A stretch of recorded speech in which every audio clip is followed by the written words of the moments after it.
আজ থেকে ১০০ বছর পর ক্যালেন্ডারের পাতায় যখন ২১২৪ সাল, আমাদের প্রায় প্রত্যেকের দেহ তখন মাটির নিচে, অস্তিত্ব তখন রুহের জগতে। ইতিমধ্যে ফেলে যাওয়া আমাদের সুন্দর বাড়িটা হয়তো পরবর্তী প্রজন্ম ভোগ করছে, পছন্দের কাপড়গুলো ব্যাকডেটেড হয়ে গেছে, শখের গাড়িটি হয়তো অন্য কেউ চালাচ্ছে। আর আমায় খুব কমজনই স্মরণে রেখেছে, হয়তো কেউ ভাবেও না। হাতে সময় নেই, যাদের জন্য সব করতে নিজের জীবনটা শেষ করে দিয়েছিলাম।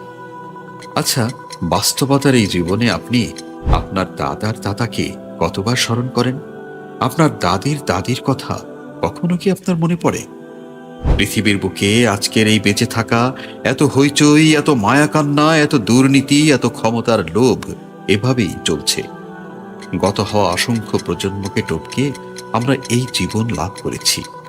তেমনি ভাবে আগামীতে অসংখ্য প্রজন্মের ভিড়ে হারিয়ে যাবে এই জীবন। কিন্তু খুব কমজনই সময় পায় ফেলে আসা জীবনটা একটু ফিরে দেখবার। বাস্তবতা হচ্ছে এই জীবনটা আমাদের কল্পনার চেয়েও অনেক অনেক ছোট। ২১২৪ সালে কবরে শুয়ে আমরা প্রায় সবাই এই বাস্তবতা উপলব্ধি করতে পারব।